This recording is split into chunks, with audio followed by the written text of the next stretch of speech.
ರಾಜ್ಯದಲ್ಲಿ ರಣಬಿಸಿಲು ಜೋರಾಗಿದೆ. ದಕ್ಷಿಣ ಕನ್ನಡ ಜಿಲ್ಲೆಯಾದ್ಯಂತ ಬಿಸಿಲಿನ ಧಗೆ ಹೆಚ್ಚಾಗಿದ್ದು ಅಂತರ್ಜಲ ಮಟ್ಟದ ಮೇಲೆ ಪರಿಣಾಮ ಬೀರಿದೆ. ನೀರಿನ ಮೂಲಗಳು ಬತ್ತಿ ಹೋಗ್ತಾ ಇರುವುದು ಜನರಿಗೆ ನೀರಿನ ಸಮಸ್ಯೆಯ ಆತಂಕ ಶುರುವಾಗಿದೆ. ಈ ಕುರಿತು ರಿಪೋರ್ಟ್ ಇಲ್ಲಿದೆ.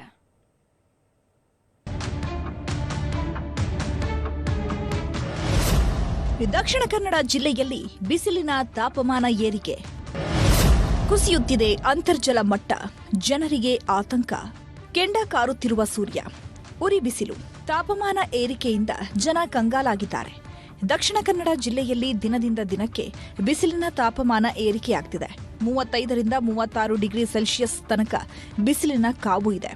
ಉರಿ ಬಿಸಿಲು ಕೇವಲ ಜನರ ಆರೋಗ್ಯದ ಮೇಲೆ ಪರಿಣಾಮ ಬೀರುವುದಲ್ಲದೆ ಕುಡಿಯುವ ನೀರಿನ ಮೂಲಗಳನ್ನೇ ಬರಿದು ಮಾಡ್ತಿದೆ.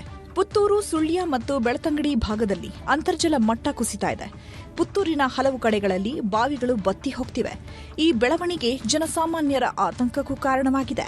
ಬಿಸಿಲಿನ ತಾಪಮಾನ ತಡಿಲಿಕ್ಕೆ ಆಗದೆ ನೀರೆಲ್ಲ ಬತ್ತಿ ಹೋಗಿ ಮತ್ತು ಮಳೆನೂ ಇಲ್ಲದೆ, ವರ್ಷಕ್ಕೆ ಈ ಟೈಮಲ್ಲೆಲ್ಲ ಒಳ್ಳೆ ಮಳೆ ಬರ್ತಿತ್ತು, ಒಂದೆರಡು.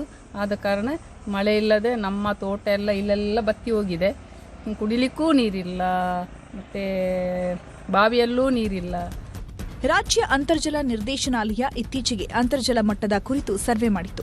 ಇದರ ಪ್ರಕಾರ ರಾಜ್ಯದ 157 ತಾಲೂಕುಗಳಲ್ಲಿ ಅಂತರ್ಜಲ ಮಟ್ಟದಲ್ಲಿ ಸುಧಾರಿಕೆ ಕಂಡುಬಂದಿತ್ತು.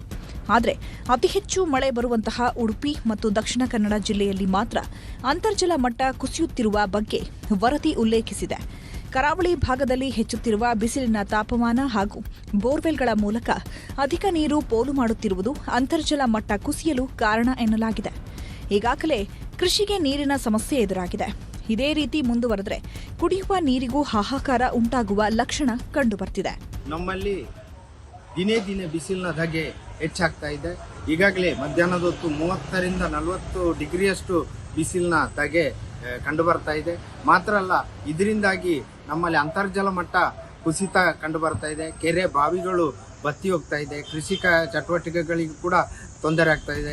ನಿಗಿ ಕೆಂಡದಂತಿರುವ ಬಿಸಿಲಿನಲ್ಲಿ ಓಡಾಡಲು ಜನ ಹೆದರ್ತಿದ್ದಾರೆ.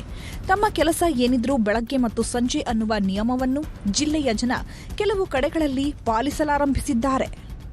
ಅಜಿತ್ ಕುಮಾರ್, ನ್ಯೂಸ್ 18, ಪುತ್ತೂರು.